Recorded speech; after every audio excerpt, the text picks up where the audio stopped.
Këto kulla luksoze, me vlerë qindra milion euro, janë thelbi një dosje penale që mund të ndryshojë rrjedhën e historisë politike në Shqipëri.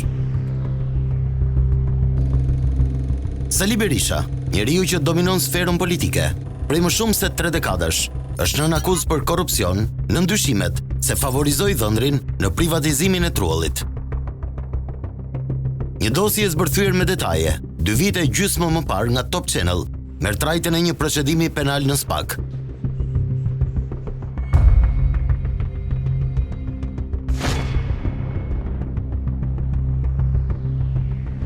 Rindërtimi një fabule të bazuar në dokumente zyrtare dhe në materiale të rralla arkivore. Një hetim që trondit të gjithë zinxhirin shtetëror e vënë në rresht në shërbim të një projekti që lidhej me familjen e ish kryeministrit.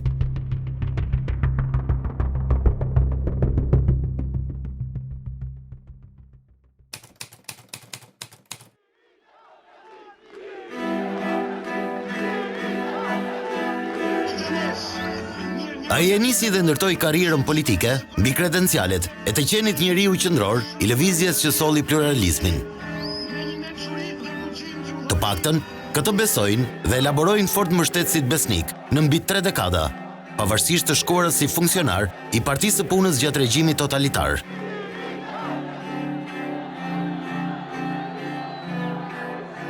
Sali Berisha, i konsideruar si politikani më me ndikim në Shqipërinë pluraliste, është sot në akuzë për korrupsion. Ironikisht, akuzën mbi të cilën shpesh ka ngritur sulmet me kundërshtarët. Ai u shpall në ngrata nga Shtetet e Bashkuara pikërisht mbi dyshimet për korrupsion. Qëndroi fort dhe tregoi peshën e tij të rëndë. Në betejën e partisë u mbivulën, por fitoi shumicën e mbështetjes. Tashmë, situata është shumë më serioze. Akuza penale është një tjetër gjë. Mbështetësit mund t'i kesh nga pas, por para ligjit nuk ka fuqi askush. Ndjehem jo më pak i motivuar se 32 vite më parë, në kohën e betejës kundër etërve të tij mizor dhe së shpejti Sali Berisha, opozita shqiptare, mbështetësit e saj do t'i rezervojnë Edi Rams fatin e etërve të tij xhelat. Berisha premton atë që ka treguar se dita bëj më mirë. Betejën e ashpër politike. Dalja emergjente për mediat fill pas njoftimit të masës së sigurisë ndaj tij detyrim paraqitje dhe arrestimit të dhëndrit Jamarbër Maltezi ishte një sfidë me kundërshtarin politik. Asgjë si drua mund. Besoj se unë e kam provuar këtë. Kjo shumë fishon Sali Berishën në qindra mijëra. Për zbatim të kushtetutës ka dalë dhe kodi i procedurës penale, i cili është një ligj organik dhe miratohet me 3 pjesë, pra në hierarkinë e normave vjen më njëherë pas kushtetutës, kodi i procedurës penale.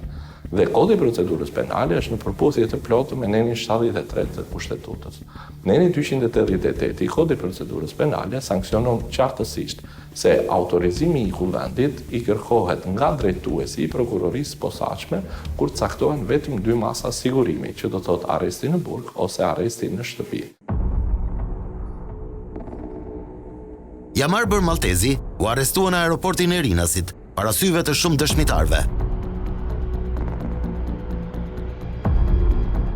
Këto pamje të Maltezit, të rrethuar nga policët që e kanë prangosur, ndoshta do të mbeten gjatë në kujtesë, sido që të shkojë procesi.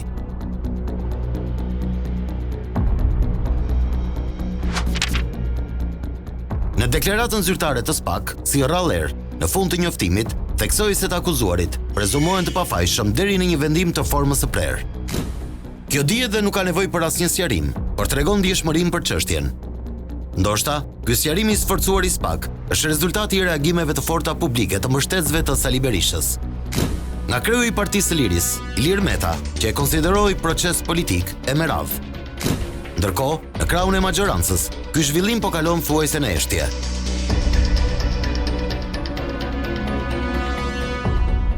Neni 73 i kushtetutës ka ndryshuar, neni 288 ka ndryshuar dhe 289 ka ndryshuar dhe nuk kemi të bëjmë me një imunitet absolut të deputetit të Kuvendit të Shqipërisë. Pra masa është kushtetuese dhe është ligjore mbi të gjitha. Gjykata ka toleruar mungesën e deputetit në seancë gjyqësore. Pse gjykata e ka bërë këtë lëshim nuk di të them në shkakun e vërtetë të saj. Në 2 mars të vitit 2021, Top Channel zbardhi të plot dosjen e privatizimit të aseteve të klubit Partizani. Sot, praktika e privatizimit e publikuar aso kohe përbën rrjedhën e ndërtimit të dosjes penale. Më poshtë, ne do të risjellim të plot investigimin që pasoi me vënien në akuzë të ish kryeministrit Berisha.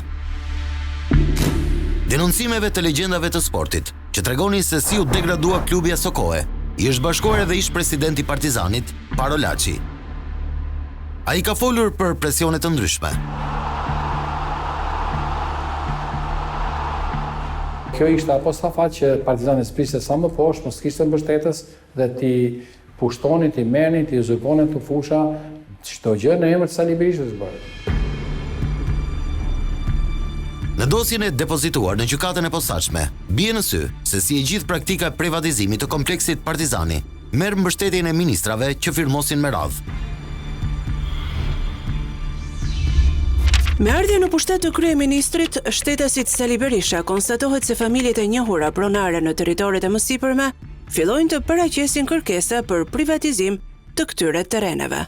Ngritja e zyrës shqiptare të së drejtës së autorit. Ministri i Atërshëm i Kulturës Bujar Leskaj nuk firmosi aprovimin. Ndërkohë, situata ndryshoi kur në krye të ministrisë erdhi Ylli Pango sipas PAK.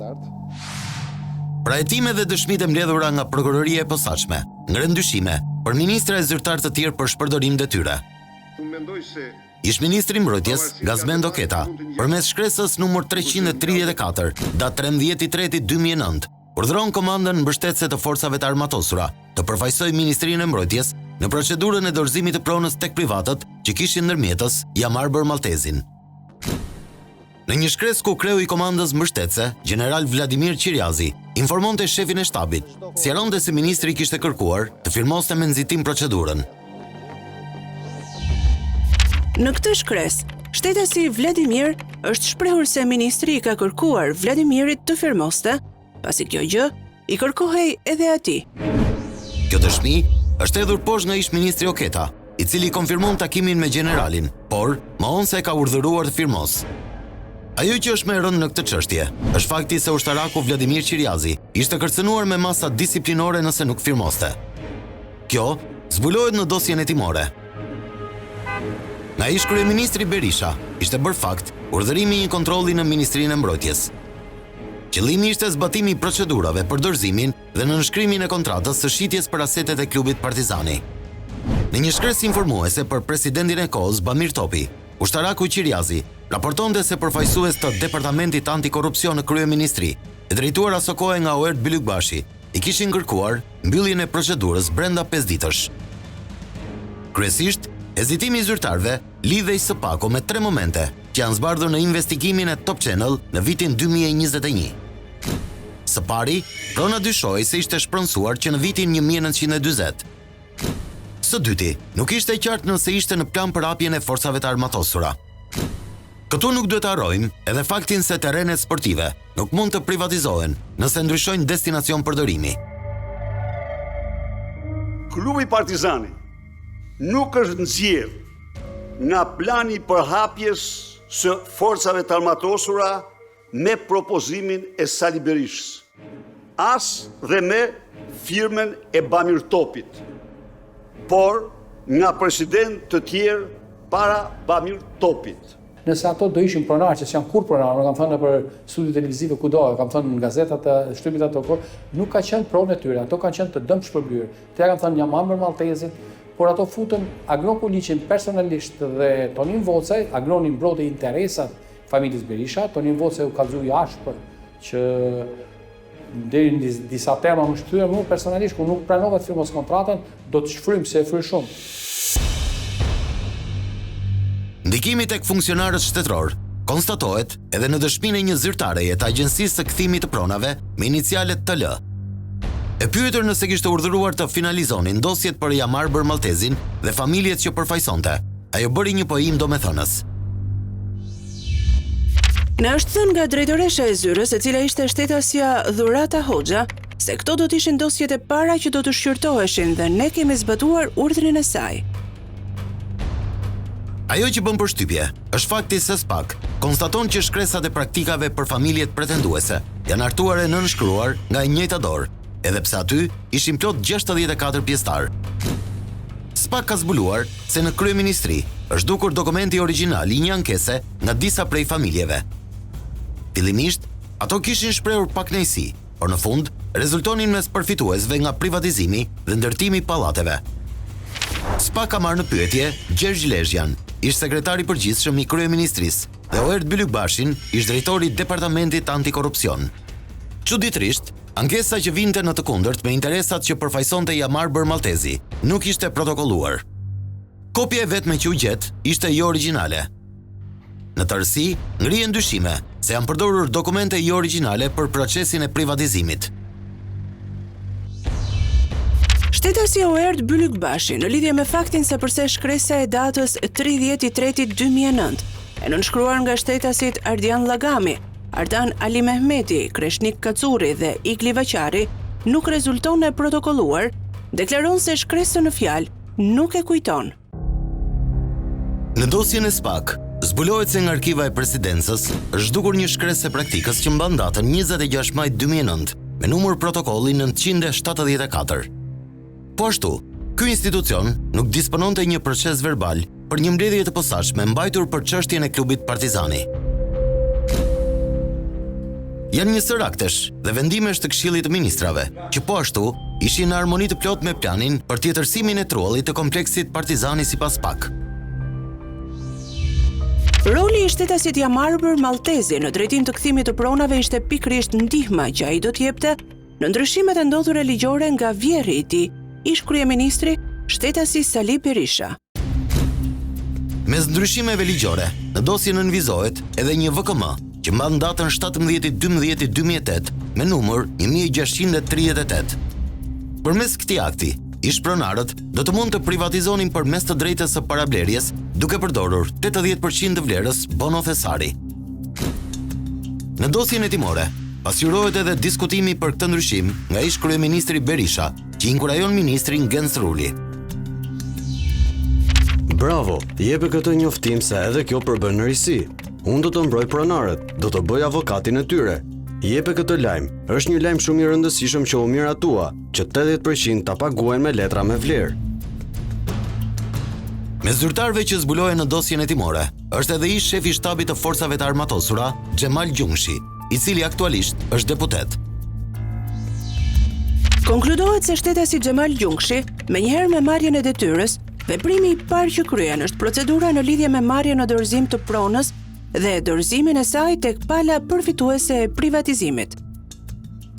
Finalizimi i planit për ndërtimin e kullave vijoi me krijimin e shoqërisë Somplan, ku Jamar Bërmaltezi figuronte 35% aksioner. Në fakt, në dëshminë e ndërtuesit Fatmir Bektashi, zbulohet e gjithë skema që tregon se Maltezi nuk ishte investuar në ndërtimin e 17 pallateve.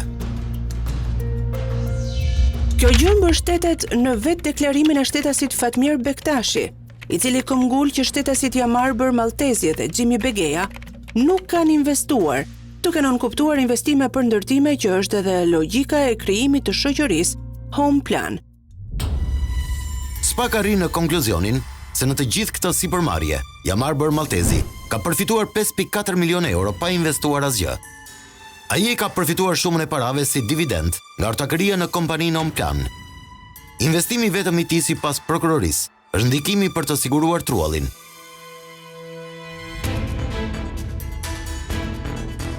Maltezit janë sekuestruar shumët e parave, 16 prona dhe 3 kompani.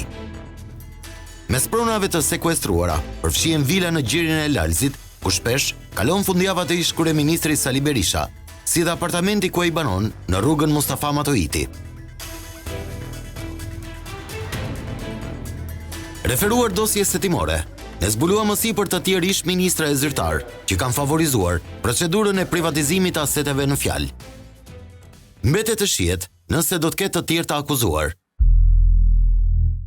Së fundmi, ish presidenti Partizanit Parolaçi ka dëshmuar në SPAK ku ka kallëzuar disa emra konkret. Berisha më ka bërë presion personalisht. Djali Berisha më ka bërë presion personalisht. Policia më ka bërë presion personalisht. Tonin Vocaj, dhe në krye Agron Kuliçi, i cili më është deklaruar që unë mbroj interesat e familjes Berisha. Fatmir Bektashi më ka propozu një kontratë me hyrje ambiente, ndërtimi që unë kam refuzuar totalisht, s'kam firmuar asnjë gjë me to, dhe familja e Berishës, nëpërmjet Gjim Begez dhe Amamër Baltezi, do më jepshin 500.000 euro kesh. Të nesme, shtypi ditës është hapur, duan të më blejnë me 500.000 euro kesh. Por si arritëm deri në vendimin për të marrë Berishën të pandehur? Ne do të risjellim edhe një herë të plot investigimin e Top Channel, që ndjek gjithë procedurën, bazuar në dokumente autentike arkivore. Një investigim që parapriu procedimin e SPAK.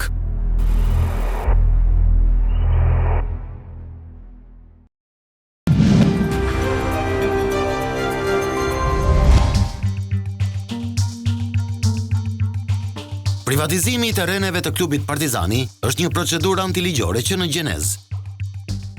Ish pronarve u është kthyer një truall, për të cilin janë dëmshpërblyer një herë në vitin 1940, siç vërtetohet përmes dokumenteve.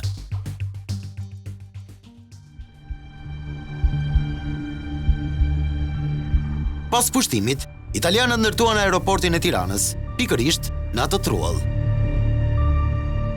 Përmes dekreteve të mbretit italian, Viktor Emanueli dhe mëkëmbësve të tij, u bë shpronësimi ndaj familjeve shqiptare që posedonin truall në fushën e Shëngjinit, siç quhej në atë kohë. Në dekretin e firmosur, në datë 9 nëntor të vitit 1940, kryeministri i kohës, Shefqet Vërlaci, ka urdhëruar kryerjen e pagesës ndaj familjeve pronare. Në planin e zgjerimit të aeroportit, mes pronarëve që prekeshin nga shpronësimi, rezultojnë Mahmud dhe Xhemal Begeja, paraardhësit e Jamarbër Maltezit. Në fletoren zyrtare të 15 majit të vitit 1942, sërish, emrat e familjes Begeja shfaqen krah personave të tjerë që shpronësoheshin. Në një dokument firmosur në 12 maj të vitit 1994, ish drejtori i arkivës, Luan Maltezi, babai i Jamarbërit, informon bashkinë dhe gjykatën mbi statusin e truallit e fusha e aviacionit. Qartësisht, ai sqaron se janë disa dekrete që vërtetojnë shpronësimin dhe dëmshpërblimin e pronarëve. Pra, familjet pronare që dikur posedonin fushën e Shëngjinit, ku ngrit kompleksi Partizani, nuk mund të trajtoheshin më me ligjin e kthim kompensimit. Ata janë dëmshpërblyer një herë që në vitet 40. Pavarësisht ndryshimit të sistemit dhe rendit kushtetues, nuk mund të njihen sërish pronar për sa kohë janë paguar për shpronësim. Ajo ka qenë tokë shëtnore, këtë e di Ministria e Mbrojtjes. Arshiva e Ministrisë së Mbrojtjes e ka pas vetën. Dhe nga që i çoi dhe shkresën ai ministri për t'ia dhënë për pronarëve, kuptohet që ai ishte shteti i Allah atyre. Kështu që me shtetin ne ç'të të bëjshim në kuptimin e asaj. Çum shkresa, poshta për pjeta e spërgjiheshin. Marrë pa bëhet kështu e pa bëhet, ashtu është krim për sportin shqiptar. Italianët kur e kanë marrë, kanë paguar dhe e kanë blerë. Familjet Vërlaci janë sa nga ato familjet e pasura, e kanë blerë dhe ato dokumentet originale që të blerëve gjitha janë në Firenze. Aty janë ato depozituar gjitha. Italia fashiste, që kishte pushtuar Shqipërinë, për çdo projekt të ngjashëm, vepronte në të njëjtën mënyrë, duke dëmshpërblyer qytetarët. Referuar këtij dokumenti, të siguruar në arkiva nga Inside Story, në të njëjtën formë, është vepruar edhe për shpronësimin e truallit për aeroportin e Drenovës në Korçë.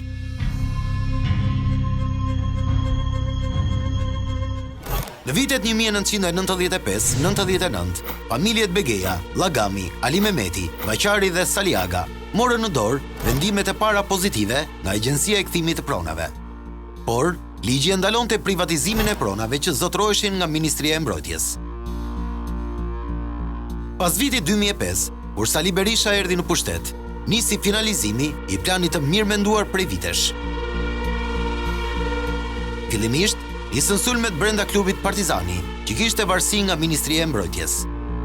Nga vitin 95 deri në 2005, unë kam qenë drejtori i klubit Shumë Sports Partizani. Dhe unë isha me shtetin, varesha direkt nga Ministria e Mbrojtjes. Në vitin 2005, që bu bën zgjedhjet dhe që fitoi Partia Demokratike, për të realizuar marrjen e klubit, unë më hoqën nga klubi, pa në mënyrë kështu shumë të dhunshme, unë kisha në klub Partizani nga viti 58 deri në 2005, dhe më thënë, afro rreth 50 vjet. Disa muaj pas pastrimeve në klubin e Kuq, Jamarbër Maltezi shfaqet hapur në këtë aferë. Në fillim të vitit 2006, ai nënshkruan një sër prokurash përfaqësimi me 5 familjet që pretendonin pronën. Maltezi emërohet përfaqësues i përgjithshëm dhe merr në dorë gjithçka. Përmes këtyre prokurave, ai u dha një mesazh të qartë ministrave se kishin të bënin me dhëndrin e kryeministrit.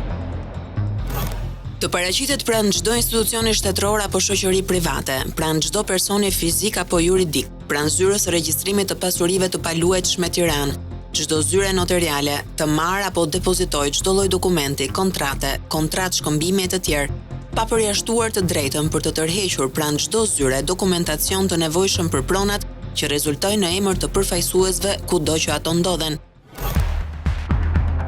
Plani i asaj që luaj ishte i qartë. Zona kishte një vlerë mjaft të madhe për vetë pozitën gjeografike ku ndodhej, shumë pranë qendrës së qytetit. Shumë djallëzore, shumë pa mendu vetëm për fitimin e tyre, vetëm për të marrë, për të prishur ato ambientet sportive, vetëm për të bërë pallate, për të fituar. Në fakt, qëllimi ishte i pastër edhe në prokurat e përfaqësimit.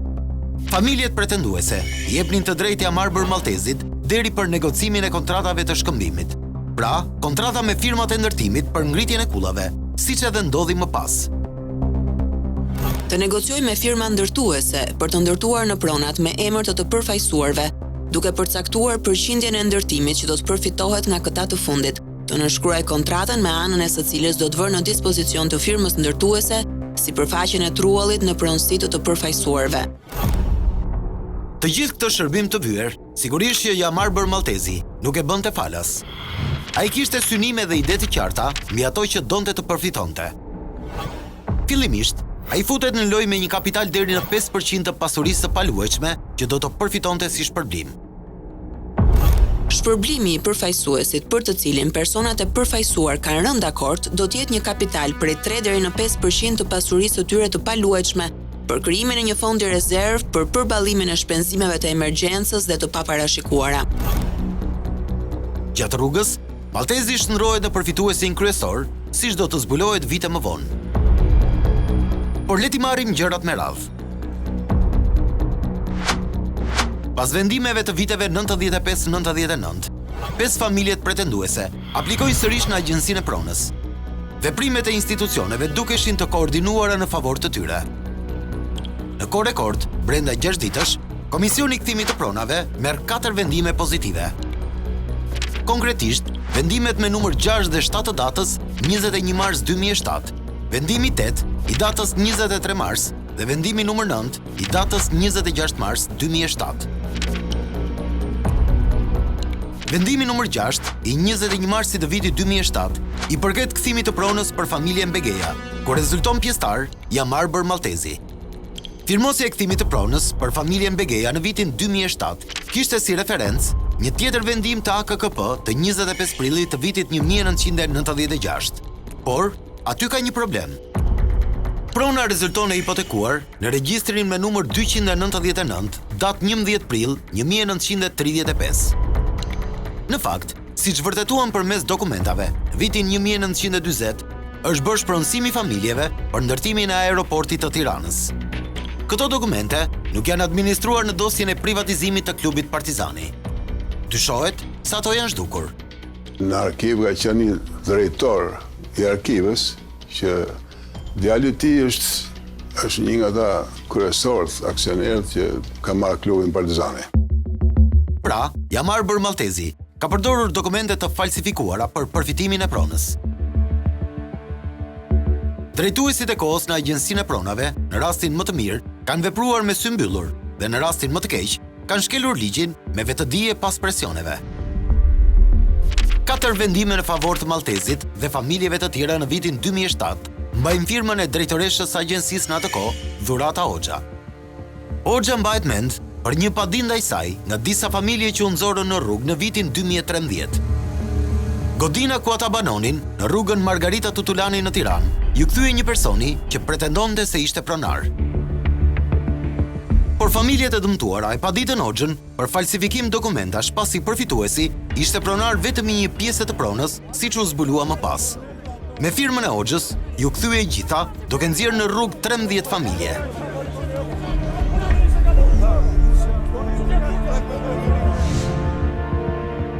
Por le të kthehemi te tema jon.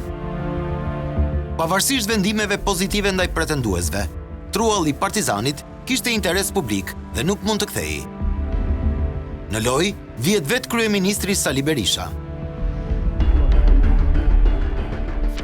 Në mbledhjen e qeverisë së datës 21 nëntor 2007, merret vendimi me numër 794 për kriteret e vlerësimit të pronës shtetërore që privatizohet apo transferohet dhe për procedurën e shitjes. Ky vendim vjen në harmoni të plot me aktet e tjera që favorizonin maltezin. Ka qenë një ligj atëra që ambjentet sportive nuk privatizoheshin. Pa aty mëse me ndërhyrjen që e morën ta, që e morën, u ndrua ligji nga ambient sportiv, e kalojnë truall ndërtimi. E bën ata, i bën të gjitha si interesante. Në fakt, janë të paktën 213 prona të ushtrisë, për të cilat janë shfaqur pretendime nga ish-pronarët e para regjimit. Në asnjë rast, nuk është marrë vendim për kthimin e tyre, thuhet në padinë depozituar në SPAK, precedenti krijuar po hetohet. Pas miratimit dhe vendimit të Këshillit të Ministrave me numër 794, që japë rrugë privatizimit, pa humbur kohë, ndërmerret një tjetër akt.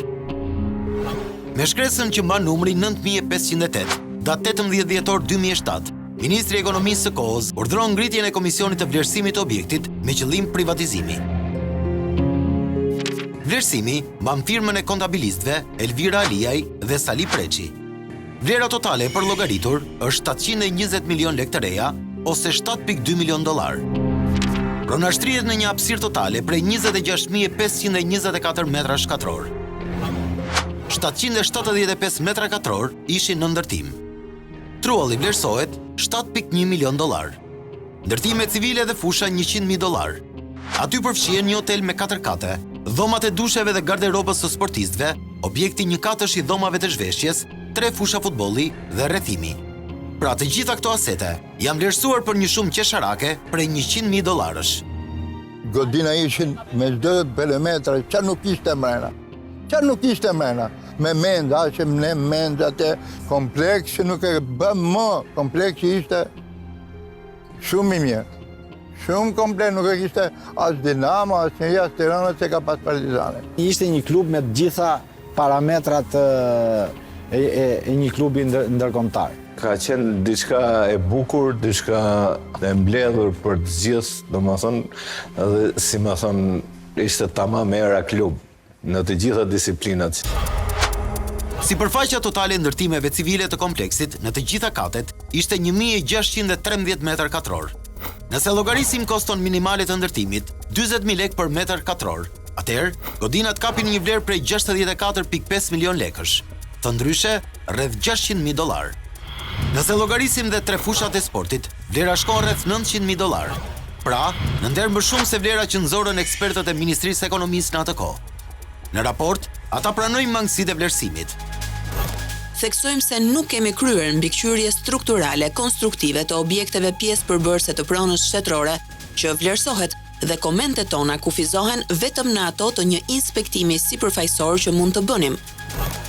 Ekspertët pranojnë se në raport nuk janë respektuar kriteret e VKM-s, numër 794, datë 21 nëntor 2007, që përcakton se vlerësimi duhet bërë sipas vlerës reale të tregut. Kontabilistët Aliaj dhe Preçi justifikohen duke nënvizuar se kanë ndikur standardet europiane të vlerësimit dhe nuk kanë asnjë rast të ngjashëm krahasimor. Prona objekt vlerësimi është një pronë e cila haset rrallë në treg. Në të gjithë zonën përreth nuk ka vlera tregu krahasuese, pasi nuk ka asnjë objekt sportiv të jetë shitur në treg të lirë. Pra, indirekt pranohet edhe fakti se ky është kompleksi vetëm sportiv i shpronësuar nga disa dhjetra të pretenduara nga ish-pronar. Duket se kontabilistët kanë qenë koshient për ekspertimin e mangët që kanë kryer, duke kërkuar ruajtjen e konfidencialitetit. Ky raport vlerësimi është konfidencial, i përdorshëm vetëm nga ju, dhe qëllimi i përdorimit të tij është për t'ju ndihmuar në procedurat e shitjes së objektit. Ky raport mund të përdoret nga këshilltarë të tjerë profesionistë për t'u ndihmuar lidhur me arritjen e qëllimit, por jo ndonjë person tjetër, as i tërë dhe as një pjesë e këtij raporti ose referencë ndaj tij. Nuk mund të përfshihet në ndonjë dokument të botuar, qarkore, artikull gazete apo emisionesh televizive, revistë, deklarat, dhe as nuk mund të botohet pa miratimin ton me shkrim për formën e kontekstit ku do të përdoret. Pra, vlerësuesit e Ministrisë së Ekonomisë i tremeshin botimit të këtij ekspertimi problematik. Një dokument i hartuar enkas dhe në shërbim të privatizimit të kompleksit për llogaritë të Jan Arbër Maltezit, dhëndrit të kryeministrit të kohës.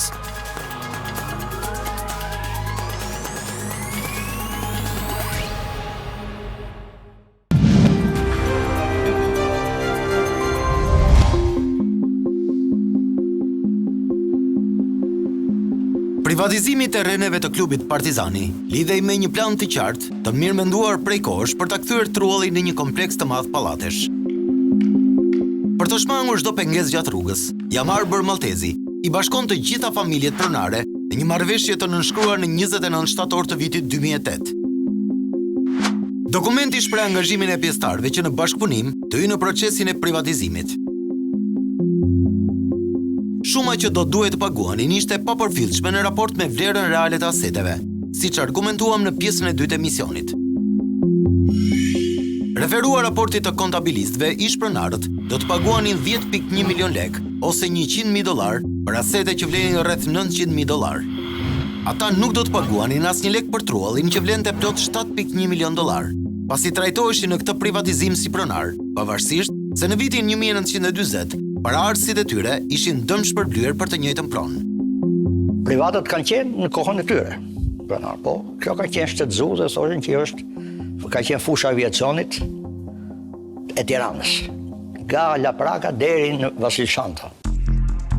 Pas kryerjes së ekspertimit, Ministri i Financave Ridvan Bode, një prej njerëzve më të afërt të Sali Berishës, hedh një tjetër hap për t'i dorëzuar pronën Jan Arbër Maltezit.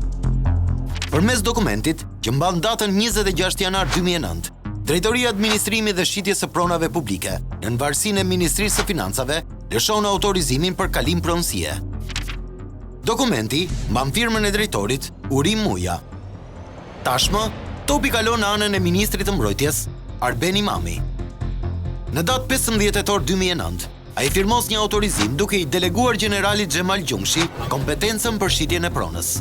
Në atë kohë, Gjungshi ishte komandant i komandës mbështetëse. Më pas ai do të shpërblej, duke u emëruar shefi i shtabit të përgjithshëm. Nderoj qytetar. Në vitin 2017, Gjungshi përfshihet në listat e kandidatëve të Partisë Demokratike, duke u zgjedhur deputet. Pa humbur kohë, të nesërmen e prokurës që u firmos nga Imami, Xhemal Gjungshi i dorëzon pronën Jan Arbër Maltezit dhe përfaqësuesve të tjerë të familjeve. Akti i dorëzimit mban datën 16 tetor 2009. Këtu kemi një tjetër shkelje të rëndë. Prona është dorëzuar para se të nënshkruhet kontrata e shitjes. Duket se institucionet kanë vepruar me sy mbyllur nën presionin e dhëndrit të kryeministrit. Akti i shitjes mban datën 21 tetor 2009. Pra kontrata është firmosur një javë pasi dorëzimi i pronës të Maltezi ishte bërë fakt. Vlera e kontratës ishte 10.109.000 lek. Në valutë, u shlyen vetëm 2.021.800 lek. Biznesmeni dhe njerëz ndërtuesi Fatmir Bektashi del garant për shlyerjen e kësaj shume. Pjesa tjetër u mbulua me bono privatizimi. Në funksion të planit të shndrimit të fushave në kompleks pallatesh shumëkatëse, më 19 maj të vitit 2008, themelohet kompania Home Plan. Aksioneri vetëm është Fatmir Bektashi, njëjti që doli garant për shlyerjen e parave për blerjen e terreneve të klubit përmes kompanisë tjetër të tij, Kontakt SHPK. Me këtë garanci u sigurojmë se nuk është nevoja t'i drejtoheni më parë blerësit për të realizuar pagesën sipas kërkesës suaj. Shuma në fjalë është lyer nga kompania Kontakt më 4 shkurt të vitit 2009.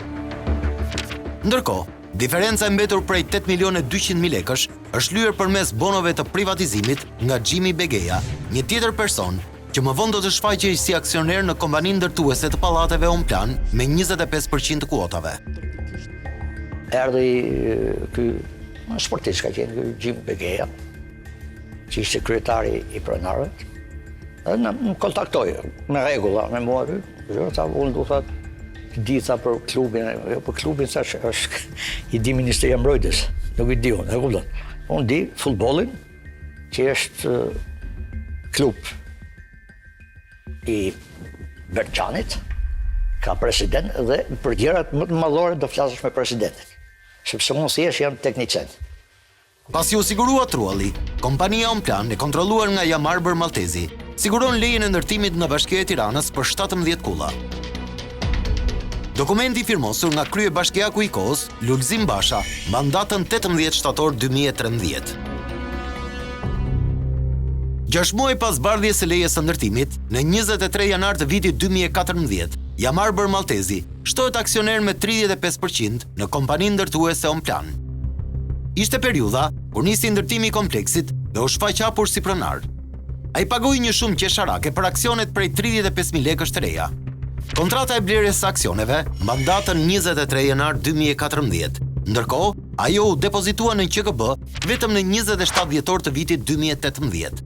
Pra pikërisht, kur përfundoi ndërtimi i kompleksit të pallateve dhe fillon vjelja e parave nga shitjet. Maltezi bleu për 35.000 lekë aksionet e një kompanie që sot zotron një kompleks pallatesh me vlerë 150 milion euro. Kjo nuk ka asnjë logjikë ekonomike. Mbajtja e fshehtë e aksioneve që i zotron, qysh kur nisi ndërtimi i pallateve, e ka një shpjegim. E gjitha është bërë për të fshehur burimin e të ardhurave në këtë investim kolosal. Në fakt, Maltezi ishte njeriu që kontrollonte kompaninë, edhe pse zyrtarisht zotron vetëm 35% aksioneve. Ai ishte njeriu që udhëhoqi dhe arriti të privatizojë terrenet sportive, duke përfituar influencë te qeveria, e drejtuar nga viri i tij, Sali Berisha. Kujtojmë se dhe Jam Arbër Maltezi u përfshi në këtë aferë si pasardhës i familjes Begeja. Pra të gjitha faktet orientojnë qartëzi në një drejtim. Dhëndrish kryeministrit Sali Berisha kontrollon kompaninë që ka ndërtuar pallate me vlerë 150 milion euro. Një prej akuzave me të cilat dosja është referuar në SPAK është ajo e pastrimit të produkteve të veprimtarisë penale.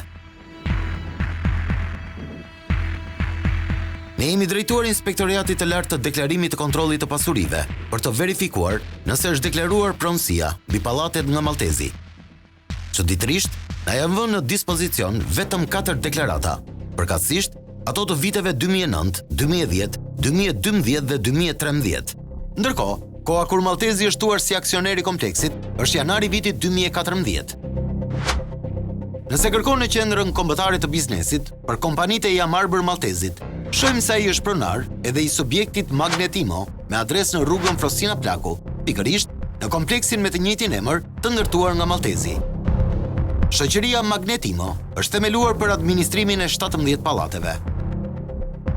Pra dhëndri Berishës vjel nga banorët e kompleksit edhe paratë e mirëmbajtjes së hapësirave të jashtme, lulishteve, ambientet e përbashkëta, ashensorit e të tjerë. Me sa duket, ai ka marrë masat që kompleksi të jetë një minier parash për familjen, edhe pasi të ketë shitur apartamentet 10 miliona euro.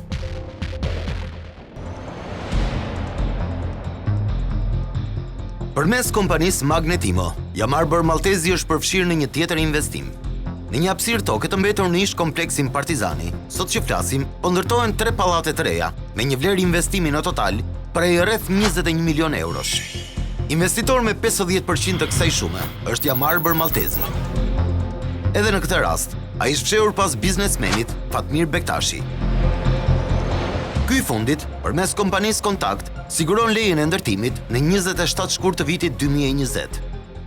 Ashtu siç veproi për ndërtimin e 17 kullave të para, Maltezi doli në skenë pasi u sigurua leja e ndërtimit. Bektashi dhe Maltezi themelojnë kompaninë Kontakt and Magnetimo me qëllim të posaçëm ndërtimin e 3 kullave të reja dhe shitjen e ambienteve. Kompania Magnetimo e Maltezit posedon 50% aksioneve në kompaninë e re. Në kontratën mes Bektashi dhe Maltezit, qartësisht saksohet se fitimet dhe humbjet ndahen 50 me 50%. Pra, Maltezi do të investojë gjysmën e investimit, që përkon me 10.5 milion euro, dhe do të përfitojë gjysmën e fitimit. Edhe në këtë rast, pyetja që ngrihet dhe kërkon hetime të thelluara nga SPAK është burimi i parave të investimit. Dhëndri ish kryeministrit Figuron pronar edhe i kompanisë tjetër, Magnet Gym and Fit. Në kompleks, maltezi ka hapur një palestër.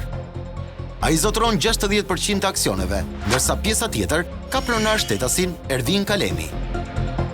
Palestra ndodhet në katin e 2 të pallatit më luksoz të kompleksit. Shpeshherë, maltezin e kemi parë të publikoj edhe video nga palestra private e familjes. Një ironi e fortë dhe tallje me ëndrat e qindra fëmijëve që ishin të lidhura me terrenet sportive që u shkatruan nga maltezi. Jo vetëm futbolli, unë them që ka humbur dhe sportet me dorë, sportet e tjera. Partizani ka qenë një klub që edhe pas 90-s, me çmaj mend tonë mbeti një klub me një numër të konsiderueshëm skuadrash në të gjitha llojet e sporteve. Është një humbje e madhe për sportin dhe për gjithë fëmijët edhe rinin shqiptare. Ajo humbje e atij ambienti të atij klubi.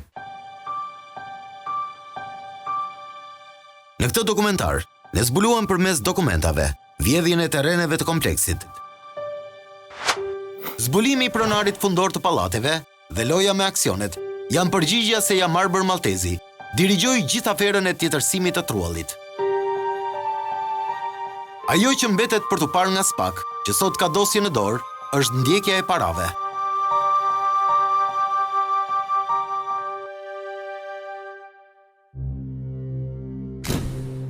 Disa pyetjeve të ngritura në investigimin e 2 viteve gjysmë më parë, hetimi ndoshta i është përgjigjur. Por është përfitimi real i maltezit vetëm 5.4 milion euro. Duhet kemi parasysh se vlera e shitjes së pallateve është qindra milion euro dhe ai ishte aksioner me plot 35% në kompaninë që kreu këto transaksione. Sido që të shkojë hetimi më tej, për familjen Berisha dhe njerëzit e tjerë që dyshohen për favorizimin e aferës, një gjë sot duket e sigurt. Politika shqiptare po merr një kthes të fortë. Pa diskutim, njeriu më i fuqishëm i së djathtës, ndoshta më me ndikim në të gjithë spektrin politik, nuk mund të jetë më i njëjti. Duart e pastërta të Sali Berish do ta çojë Shqipërinë drejt niveleve shumë më të larta. Qytetarët shqiptar do votojnë për Sali Berishën. Luftën e tij kundër korrupsionit, ne do fitojmë. Sot, Berisha përballet me drejtësinë e akuzuar për korrupsion gjatë kohës kur ishte kryeministër. Berisha e ka cilësuar sulm politik. Fanatikët e tij gjithashtu. Ata e mbrojnë me tezën se po goditet politikisht, duke cilësuar si njeriu që solli demokracinë, antarësoi Shqipërinë në NATO, liberalizoi vizat e të tjerë. Padyshim që në 13 vite që drejtoi shtetin shqiptar si president e kryeministër, pati suksese, por edhe dështime, të cilat lidhen edhe me korrupsionin gjatë qeverisjes. Sot jam 79 vjeç. Nis kështu një vit tjetër në vjeshtën e bukur të jetës sime. Lavdi Zotit. Ndjehem i motivuar dhe besim plot në rrugën tonë, një lloj si në fillimet e saj. Prej 2 vitesh, i shpallur në ngrata nga SBA-t, tani është zyrtarisht i akuzuar për korrupsion. Në këtë dishes të mundimshme si historie e zvarritur e tranzicionit shqiptar, rrezikon të marrë me vete edhe Partinë Demokratike.